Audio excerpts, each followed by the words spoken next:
आपका स्वागत है आध्यात्मिक वाणी पर, एक ऐसी यात्रा में जहां शब्द नहीं आत्मा बोलती है। यह केवल एक YouTube चैनल नहीं, यह एक संकल्प है आपको जीवन के उन उत्तरों से जोड़ने का जो आप न जाने कब से खोज रहे हैं। और आज की यह यात्रा बहुत विशेष है, क्योंकि आज हम प्रवेश कर रहे हैं उस दिव्य ज्ञान में जिसने हजारों वर्षों से न जाने कितनों को अंधकार से उजाले की ओर, असमंजस से स्पष्टता की ओर और डर से निर्भीकता की ओर ले जाया है। आज का विषय है सफल जीवन के लिए गीता के 5 मूल मंत्र। यह कोई उपदेश नहीं, यह संवाद है, आत्मा से आत्मा का, जीवन से जीवन का।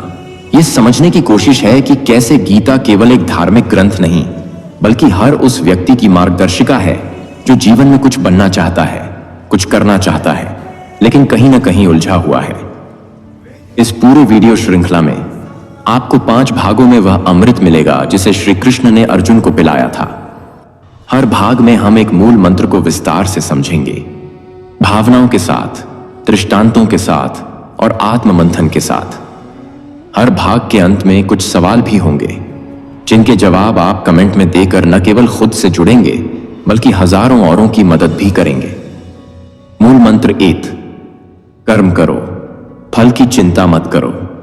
क्या आपने कभी ऐसा महसूस किया है कि आप मेहनत तो बहुत कर रहे हैं लेकिन फल नहीं मिल रहा? क्या आपने कभी यह सोचा है कि जब सब कुछ ठीक कर रहे हैं तब भी असफलता क्यों मिल रही है? शायद इसलिए क्योंकि हम कर्म से ज्यादा फल की चिंता करने लगे हैं। हम कार्य नहीं करते, हम सौदा करते हैं। मैं ये करूंगा ताकि मुझे वो मिले, और जब वो नहीं मिलता तो टूट जाते हैं।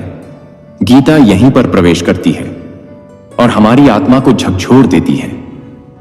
युद्ध भूमि के बीच जहां अर्जुन का मन भ्रमित था, श्री कृष्ण ने उसे पहला और सबसे गहरा मंत्र दिया, कर्मण्येवाधिकारस्ते मां फलेषु कदाचन। अर्थात तेरा अधिकार केवल कर्म पर है, फल पर नहीं। अब जरा सोचिए, अर्जुन जैसा योद्धा जो हर कला में पारंगत था, जब अपने ही परिजनों को सामने खड़ा देखता है तो उसके हाथ कांपने लगते हैं। क्यों?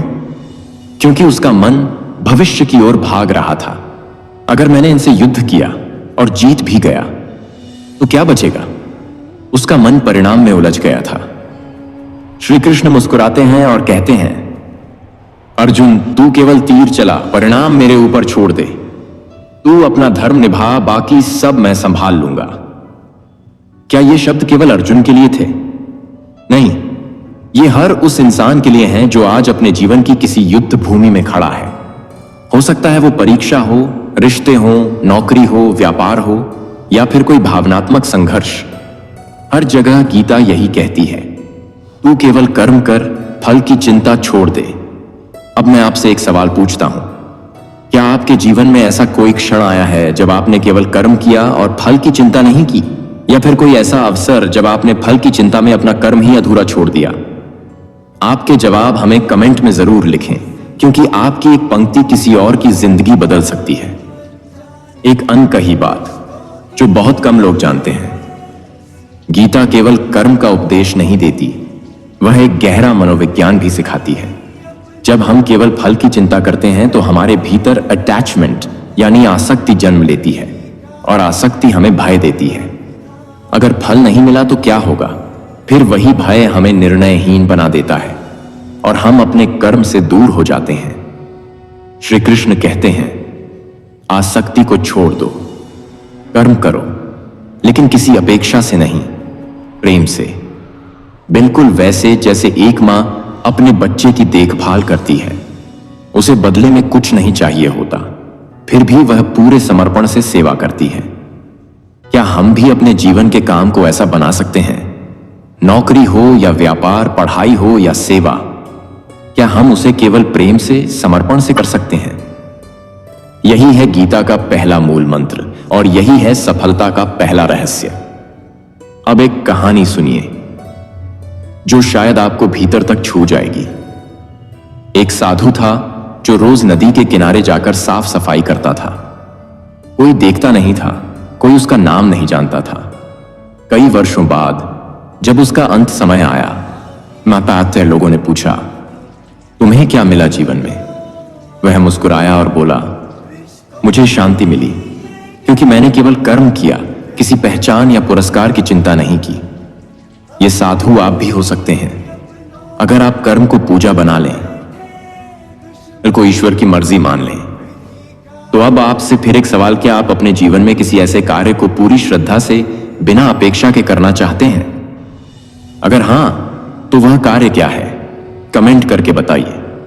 और देखें कि जब आप कर्म को प्रेम से जोड़ेंगे तो उसका फल भी कितना सुंदर होगा। आज हम गीता के दूसरे मूल मंत्र की ओर बढ़ते हैं। एक ऐसा मंत्र जो सिर्फ ज्ञान नहीं देता, बल्कि आपके जीवन की दिशा ही बदल सकता है, अगर आप इसे ठीक से समझें। मूल मंत्र 2, मन को जिसने जीत लिया उसने स्वयं को जीत लिया। क्या आपने कभी यह महसूस किया है कि आपका सबसे बड़ा दुश्मन कोई और नहीं, बल्कि आपका स्वयं का मन है? कभी कुछ करने का जोश आता है, लेकिन अगले ही पल मन कहता है, कल कर लेंगे। कभी कुछ सही निर्णय लेना चाहते हैं, लेकिन मन डराता है, अगर असफल हो गए तो? यही मन है जो हमारी सबसे बड़ी ताकत भी है और सबसे बड़ी कमजोरी भी। श्री कृष्ण कहते हैं, बंधुरात्मात् मनस्तस्य येनात्मये वात्मनाजित। अर्थात जिसने अपने मन को जीत लिया वह स्वयं का मित्र बन गया, और जिसने मन को नहीं जीता वह अपने ही भीतर का शत्रु बन गया। अब सोचिए, कितनी बार आपने खुद से लड़ाई लड़ी है? कितनी बार ऐसा हुआ है कि आप कुछ करना चाहते थे, लेकिन आपका ही मन आपके रास्ते में खड़ा हो गया? गीता का यह मूल मंत्र हमें एक नया दृष्टिकोण देता है। श्री कृष्ण कहते हैं कि असली युद्ध बाहर नहीं, अंदर है। अगर तुमने अपने मन को जीत लिया तो कोई भी युद्ध तुम्हें हरा नहीं सकता, लेकिन अगर मन ने तुम्हें जीत लिया तो कोई भी बाहरी सफलता तुम्हें शांति नहीं दे सकती। मन क्यों भटकता है? इसका उत्तर भी गीता देती है, क्योंकि मन को स्थिर करना आसान नहीं। मन चंचल है और उसकी गति वायु से भी तेज है। अर्जुन स्वयं पूछता है, हे केशव, यह मन तो बड़ा चंचल है, इसे वश में करना बहुत कठिन है। श्री कृष्ण उत्तर देते हैं, हां, यह कठिन है, लेकिन अभ्यास और वैराग्य से इसे वश में किया जा सकता है। अभ्यास अर्थात बार बार प्रयास, वैराग्य अर्थात परिणामों की आसक्ति से मुक्त होकर कर्म करना। जब हम अपने मन की हर इच्छा पर तुरंत प्रतिक्रिया देना बंद कर देते हैं, तब वह धीरे धीरे शांत होता है। जैसे एक तालाब में कंकड़ गिराने से लहरें बनती हैं, वैसे ही मन में इच्छाएं गिरती हैं और उसे अशांत कर देती हैं। लेकिन अगर आप कुछ पल शांत बैठ जाएं, तो पानी फिर से स्थिर हो जाता है। क्या आप अपने मन को हर दिन कुछ पल का विश्राम देते हैं?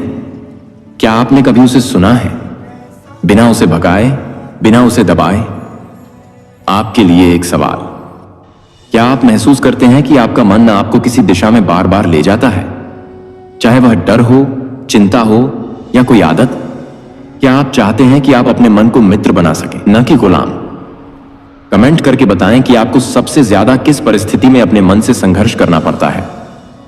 एक अनमोल बात जो बहुत कम लोग जानते हैं, गीता में श्री कृष्ण मन को न केवल एक शक्ति कहते हैं, बल्कि उसे एक साधन की तरह भी दर्शाते हैं। वह कहते हैं कि मन अगर हमारे नियंत्रण में हो तो वह हमें ईश्वर तक पहुंचा सकता है, लेकिन अगर वह बेकाबू हो तो वह हमें मोह, माया और दुख की गहराइयों में फेंक सकता है। आज की दुनिया में हम बाहर की दुनिया को तो सजाते हैं, मोबाइल, कार, घर, कपड़े, लेकिन अपने मन की सफाई कब करते हैं?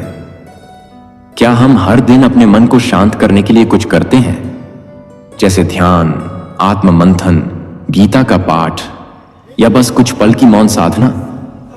श्री कृष्ण हमें सिखाते हैं कि अगर आप बाहर की सफलता चाहते हैं तो पहले भीतर की शांति जरूरी है, और वह शांति केवल तब आएगी जब आप अपने मन से दोस्ती कर लेंगे। अब एक सच्ची कहानी एक युवा की, जिसने मन को जीत लिया। एक युवक था जो पढ़ाई में तेज नहीं था और हर बार असफल होता था। लोग उसका मजाक उड़ाते थे, लेकिन वह हर बार शांत रहता था। किसी ने उससे पूछा, दुखी नहीं होता। उसने कहा, अगर मैं खुद को दुखी कर लूं तो फिर कोई और मुझे दुखी करने की जरूरत नहीं पड़ेगी। उसने अपने मन को समझा लिया था, अभी नहीं, लेकिन एक दिन मैं जरूर सफल होऊंगा। और वही हुआ। आज वह व्यक्ति एक प्रसिद्ध वैज्ञानिक है, लेकिन वह कहता है, मेरी सफलता का कारण मेरी डिग्री नहीं, बल्कि मेरा शांत मन है। क्या आप भी अपने भीतर ऐसी स्थिरता लाना चाहते हैं? तो आज का मंत्र क्या कहता है? मन को जिसने जीता उसने पूरी दुनिया जीत ली, और इसका उपाय है सच्चा अभ्यास और फल से विरक्ति। अगर आप अपने मन की चंचलता को शांत करना सीख जाएं, अगर आप हर सुबह अपने मन से प्रेम पूर्वक संवाद करें, तो यकीन मानिए आपकी पूरी दुनिया बदल जाएगी। अब फिर एक सवाल, क्या आप प्रतिदिन 5 मिनट अपने मन को देने के लिए तैयार हैं? बिना किसी डिवाइस के, बिना किसी व्याकुलता के, केवल अपने साथ बैठने के लिए? अगर हां, तो आज ही शुरुआत करें और अपना अनुभव कमेंट में जरूर लिखें। आपकी एक सच्चाई किसी और के जीवन में रोशनी बन सकती है। अब हम आगे बढ़ते हैं तीसरे मूल मंत्र की ओर, एक ऐसा मंत्र जो हमें बताता है कि जीवन की सबसे बड़ी ताकत क्या है। मूल मंत्र 3, संपूर्ण समर्पण ही सच्ची भक्ति है। श्री कृष्ण गीता में कहते हैं, सर्वधर्मान परित्यज्य मामेकम शरणम व्रज, अर्थात सब धर्मों को छोड़कर केवल मेरी शरण में आ जा। यह श्लोक गीता का हृदय है, यह गीता की आत्मा है। यह वही वाक्य है जो उस युद्ध भूमि के सबसे नाजुक क्षण में श्री कृष्ण ने अर्जुन से कहा था, जब अर्जुन ने सब तर्क, सब प्रश्न, सब भ्रम त्याग दिए थे और अपने दोनों हाथ जोड़कर कहा, अब मैं शिष्य हूं, मुझे बताओ कि क्या करूं। तब श्री कृष्ण ने उसे जीवन का सबसे बड़ा मार्ग दिखाया, समर्पण का। लेकिन समर्पण क्या होता है? क्या इसका मतलब है हार मान लेना या अपने कर्तव्यों से भाग जाना? नहीं। जब हम यह स्वीकार कर लेते हैं कि हर चीज पर हमारा नियंत्रण नहीं है, और जब हम अपने जीवन की कमान उस परम सत्ता को सौंप देते हैं, जिसे हम चाहे ईश्वर कहें, चाहे कृष्ण, चाहे ब्रह्म, तब हम असली स्वतंत्रता का अनुभव करते हैं। आपने महसूस किया होगा, जब हम चीजों को जबरदस्ती नियंत्रित करने की कोशिश करते हैं तो तनाव बढ़ता है, डर गहराता है और अंत में हाथ कुछ नहीं आता।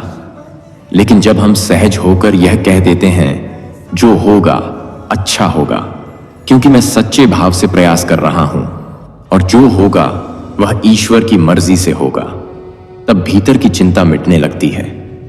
भक्ति का अर्थ केवल मंदिर जाना नहीं है। भक्ति का अर्थ है जब हम हर कार्य को ईश्वर को अर्पित करते हैं। जब हम खाना बनाएं तो ऐसा लगना चाहिए कि भगवान के लिए बन रहे हैं। जब हम काम करें तो ऐसा लगना चाहिए कि भगवान की सेवा कर रहे हैं। जब हम बातें करें तो शब्दों में करुणा हो, विनम्रता हो, प्रेम हो। यही है कर्म में भक्ति, यही है समर्पण की शक्ति। क्या आपने कभी सच्चा समर्पण अनुभव किया है? क्या कभी किसी क्षण में आपने जीवन को उसकी मर्जी पर छोड़ दिया और राहत महसूस की? कमेंट करके जरूर बताइए। एक गहरी बात जो गीता में छिपी है और बहुत कम लोग समझ पाते हैं। श्री कृष्ण कहते हैं कि जब कोई व्यक्ति समर्पण करता है तो मैं उसका भार उठाता हूं।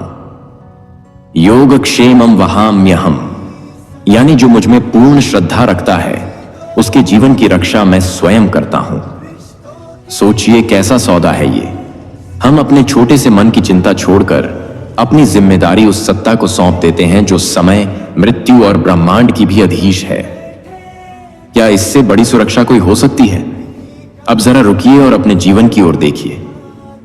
कितने फैसले ऐसे हैं जो आपने अकेले अपने दम पर लिए, और कितनी बार आपने किसी अदृश्य शक्ति को महसूस किया जो मुश्किल समय में आपके साथ थी। अगर आपने कभी ऐसे किसी अनुभव को जिया है तो आप समझ सकते हैं कि समर्पण कोई कमजोरी नहीं, बल्कि आत्मा की सबसे ऊंची उड़ान है। एक प्रेरणादायक प्रसंग, रामकृष्ण परमहंस की कहानी। रामकृष्ण परमहंस जो मां काली के अनन्य भक्त थे। एक दिन एक युवक उनके पास आया और बोला, मुझे जीवन में बहुत दुख है, समाधान बताइए। रामकृष्ण मुस्कुराए और बोले, जाओ मां काली से कहो अब मैं कुछ नहीं जानता, कुछ नहीं चाहता, बस तू जो चाहे वही ही हो, वह युवक गया, कुछ दिन बाद लौटा और उसकी आंखों में शांति थी। उसने कहा, अब मुझे डर नहीं लगता। रामकृष्ण बोले, क्योंकि तूने अब अपने जीवन की डोर मां के हाथों सौंप दी है। अब वह देखेगी कि कौन सी राह ठीक है। तू बस चलता जा। यही होता है पूर्ण समर्पण। जहां मैं मिटता है, वहां परमात्मा स्वयं आकर जीवन की गाड़ी चलाता है। तो गीता का तीसरा मूल मंत्र हमें क्या सिखाता है कि भक्ति केवल आरती या मंत्र नहीं, बल्कि हर सांस में ईश्वर को स्वीकारना है, हर फैसले में ईश्वर की मर्जी को स्वीकारना है, हर कठिनाई में कहना है, हे कृष्ण, मुझे तुम पर भरोसा है। क्या आप यह कहने के लिए तैयार हैं? अब से मैं हर काम तुम्हें समर्पित कर दूंगा और परिणाम जो भी हो स्वीकार करूंगा। अगर हां, तो नीचे कमेंट में एक पंक्ति लिखिए, हे कृष्ण, मैं समर्पण करता हूं। शायद यह एक वाक्य आपकी नई शुरुआत बन जाए। अब हम गीता के चौथे मूल मंत्र की ओर बढ़ते हैं, जो न केवल हमारे सोचने के तरीके को बदलता है, बल्कि हमारी जीवन शैली को भी नया रूप देता है। मूल मंत्र 4, स्थित प्रज्ञ बनो, सुख और दुख में एक समान रहो। श्री कृष्ण गीता में अर्जुन से कहते हैं, दुखेष्वनुद्विग्न मनाः सुखेषु विगत स्पृहा। अर्थात जो व्यक्ति दुख में विचलित नहीं होता और सुख में लिप्त नहीं होता, वही स्थित प्रज्ञ है। लेकिन स्थित प्रज्ञता क्या है? यह कोई साधारण शब्द नहीं है। यह जीवन की सबसे उच्च अवस्था है, जहां व्यक्ति स्थिति से परे होकर प्रज्ञा में स्थिर हो जाता है, जहां ना हार दुख देती है, ना जीत अहंकार लाती है, ना अपमान व्यथित करता है, न सम्मान गर्वित करता है। स्थित प्रज्ञ वही होता है जो हर परिस्थिति में संतुलित रहता है। आज की दुनिया में सबसे बड़ा रोग क्या है?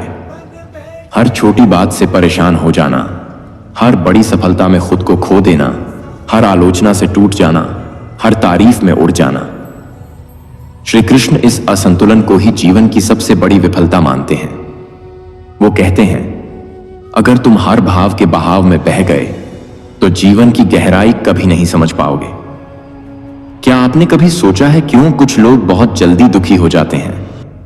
क्यों कोई छोटी सी असफलता उन्हें तोड़ देती है? क्यों कोई एक रिश्ता टूट जाए तो लोग जीवन से भरोसा खो देते हैं? क्योंकि हमने अपने मन को भावनाओं के हवाले कर दिया है। गीता हमें सिखाती है, भावनाओं को दबाओ मत, लेकिन उनके दास भी मत बनो। महसूस करो, पर उन पर नियंत्रण रखो। स्थित प्रज्ञ होने का अर्थ यह नहीं कि आप भावहीन हो जाएं, बल्कि इसका अर्थ है भावनाओं के तूफान में भी अपने मूल में स्थिर रहना। जैसे समुद्र की सतह पर लहरें उठती हैं तेज, उथल पुथल से भरी हुई, पर अगर आप गहराई में उतरें तो वहां शांति है, स्थिरता है। आपका मन भी वैसा ही है। अगर आप सतह पर ही रहते हैं तो हर छोटी बड़ी बात आपको परेशान करेगी, पर अगर आप गहराई में उतरें, अपने भीतर, अपने आत्म स्वरूप में, तो आप भी स्थित प्रज्ञ बन सकते हैं। एक उदाहरण राजा जनक की कहानी। राजा जनक को विविदेहा यानी देह से परे कहा गया। वह राजा थे, महल में रहते थे, हजारों दायित्व निभाते थे, पर फिर भी वह भीतर से शांत रहते थे। एक बार एक संत ने पूछा, राजा होकर भी आप वैराग्य की बात करते हैं? जनक ने मुस्कुराकर कहा, महल बाहर है, पर मन मेरे भीतर है। मेरी स्थित प्रज्ञता इस बात पर निर्भर नहीं करती कि मैं कहां हूं, बल्कि इस पर कि मैं अपने भीतर कैसे हूं। यही है गीता की शिक्षा। आप किसी भी स्थिति में हों, आपका भाव स्थिर होना चाहिए। आधुनिक जीवन में स्थित प्रज्ञता क्यों जरूरी है? आज हम हर दिन किसी न किसी उलझन से गुजरते हैं। नौकरी का तनाव, रिश्तों की पेचीदगियां, स्वास्थ्य की चिंता, भविष्य की अनिश्चितता। अगर हर बात हमें तोड़ती रही तो हम कब खड़े होंगे? अगर हर परिस्थिति हमें गिराती रही तो हम कब चलेंगे? गीता कहती है, जीवन में तूफान आएंगे, पर तुम अगर भीतर से स्थिर हो जाओ तो तूफान भी तुम्हें नतमस्तक कर देगा। अब एक सवाल आपसे, क्या आप चाहते हैं कि आप इतनी मजबूती पा सकें कि कोई भी स्थिति आपके मन की शांति को न छीन सके? अगर हां, तो आज से एक प्रयोग करें। हर सुबह उठकर 2 मिनट आंखें बंद करें और खुद से कहें, मैं स्थित प्रज्ञ हूं, न खुशी मुझे उड़ाएगी, न दुख मुझे गिराएगा। मैं शांत रहूंगा, स्थिर रहूंगा। यह वाक्य छोटा लग सकता है, पर रोज इसे दोहराने से आपका चित्त वैसा ही हो जाएगा, गहरा, स्थिर, शांत। अब एक छोटी सी सच्ची कहानी एक महिला की, जो स्थित प्रज्ञता का जीवंत उदाहरण बनी। एक महिला थी जिसने कुछ ही वर्षों में अपने पति, माता पिता और बेटे तीनों को खो दिया। लोगों ने सोचा अब यह जी नहीं पाएगी, लेकिन वह महिला मुस्कुराती रही। जब किसी ने पूछा, तुम इतनी पीड़ा में भी मुस्कुरा कैसे सकती हो, उसने जवाब दिया, कृष्ण ने मुझे इतना कुछ दिया था, अब वह वापस ले गए। जो उनका था उन्होंने ले लिया। मुझे तो बस कृतज्ञ होना है कि मुझे वह सब मिला। यह कोई साधारण जवाब नहीं था, यह स्थित प्रज्ञता की पराकाष्ठा थी। क्या हम भी ऐसी स्थिति में शांति बनाए रख सकते हैं? शायद नहीं अभी, पर अभ्यास से जरूर। तो आज का मूल मंत्र क्या कहता है? स्थित प्रज्ञ बनो, सुख दुख, लाभ हानि, जय पराजय सबको समान दृष्टि से देखो, क्योंकि जो जीवन को जैसा है वैसा स्वीकार कर लेता है, वही सच्चे अर्थों में मुक्त होता है। अब आपकी बारी है। कमेंट करके बताइए कि आप किस परिस्थिति में स्थित प्रज्ञ रहने की सबसे ज्यादा कोशिश करते हैं। कौन सी बात आपके मन को सबसे ज्यादा डगमगाती है? शायद आपकी बात किसी और के जीवन में उम्मीद की किरण बन जाए। आज हम अंतिम और सबसे गहन मंत्र को समझेंगे, एक ऐसा मूल मंत्र जो गीता के हर पृष्ठ में प्रतिध्वनित होता है, जिसमें जीवन का सार छिपा है, निस्वार्थ सेवा। मूल मंत्र 5, निस्वार्थ सेवा ही सच्चा धर्म है। श्री कृष्ण कहते हैं, योगः कर्मसु कौशलम, अर्थात योग वही है जो हर कर्म को पूर्ण दक्षता और निस्वार्थ भाव से किया जाए। लेकिन यहां कौशल केवल तकनीकी दक्षता की बात नहीं करता। यह कौशल उस भावना की बात करता है जिसमें मैं समाप्त हो जाए और सेवा का भाव जन्म ले। गीता बार बार हमें याद दिलाती है, जो कर्म केवल स्वार्थ के लिए किया जाता है वह अंत में दुख, मोह और बंधन लाता है। पर जो कर्म सेवा के भाव से किया जाता है वह कर्म नहीं, पूजा बन जाता है। सेवा का क्या अर्थ है? सेवा का अर्थ केवल किसी को दान देना नहीं है। सेवा का अर्थ है जब हम किसी के लिए कुछ करें बिना किसी अपेक्षा के, बिना किसी नाम, प्रसिद्धि या प्रतिफल की चाह के। सेवा तब होती है जब कोई बूढ़ी मां की आंखों में आंसू होते हैं और आप उनका हाथ पकड़ लेते हैं। सेवा तब होती है जब कोई बच्चा भूखा होता है और आप उसे खाना देते हैं, बिना यह सोचें कि कोई देख रहा है या नहीं। सेवा तब होती है जब दिल कहता है, यह मेरा कर्तव्य है, मेरा धर्म है। कृष्ण स्वयं क्यों गीता सुना रहे हैं? क्या उन्हें अर्जुन की विजय से कुछ लाभ था? नहीं, पर उनका उद्देश्य था धर्म की रक्षा और व्यक्ति को उसके कर्तव्य का बोध कराना। गीता का जन्म ही सेवा की भूमि पर हुआ था। श्री कृष्ण ने जीवन भर हर कर्म सेवा के रूप में किया। मां यशोदा की सेवा, ग्वालों की सेवा, अर्जुन की सारथी बनकर सेवा, यहां तक कि युद्ध में भी उन्होंने हथियार नहीं उठाया, क्योंकि उनका मार्ग था निस्वार्थ योगदान। आज हम क्यों दुखी हैं? क्यों जीवन में संतोष नहीं? क्योंकि हमारे अधिकतर कर्म मैं और मेरा से भरे हुए हैं। मैं आगे बढ़ूं, मेरा सम्मान हो, मुझे फायदा हो, ये सोचते हुए हम हर काम करते हैं। लेकिन जैसे ही हम सेवा का भाव रखते हैं, मन हल्का हो जाता है, दिल में करुणा भर जाती है, आंखें नम हो जाती हैं। पर वह नमी कमजोरी की नहीं होती, वह भीतर की चेतना की होती है। एक सच्ची घटना। डॉ. अंबेडकर और सेवा का भाव। डॉ. भीमराव अंबेडकर ने जीवन भर कठिनाइयां झेली। उन्होंने ऊंच नीच, भेदभाव और अपमान के सैकड़ों रूप देखे। फिर भी उन्होंने कभी अपने ज्ञान का उपयोग केवल व्यक्तिगत लाभ के लिए नहीं किया। उन्होंने कहा, मैं जो भी पढ़ता हूं, जो भी समझता हूं, वह सब उन लोगों की भलाई के लिए है जो आज भी शिक्षा और अधिकार से वंचित हैं। उनकी पढ़ाई, उनकी मेहनत, उनकी उपलब्धियां सब सेवा बन गईं। क्या हम भी अपने ज्ञान, अपनी ताकत, अपने समय को किसी की सेवा में लगा सकते हैं? अगर हां, तो हम गीता को जीना शुरू कर चुके हैं। सेवा का एक सरल प्रयोग अपने घर से शुरू कीजिए। एक दिन मां के पैर दबाइए बिना कहे। पिता को एक प्याला चाय बना दीजिए बिना अपेक्षा के। किसी गरीब को बिना दिखावे के कुछ दे दीजिए। किसी उदास मित्र को बिना तर्क के गले लगा लीजिए। यह छोटे छोटे कर्म ही ईश्वर की पूजा बन जाते हैं। गीता कहती है, स्वधर्मे निधनम श्रेय। अपने कर्तव्य का पालन करते हुए मर जाना भी कल्याणकारी है। सेवा हमारा स्वधर्म है। सेवा हमारा वास्तविक कर्म है। सेवा ही वह रास्ता है जो हमें ईश्वर के निकट ले जाता है। क्या सेवा से मोक्ष मिलता है? हां, क्योंकि सेवा में स्व गलता है, और जब स्व मिटता है तो शेष क्या रह जाता है?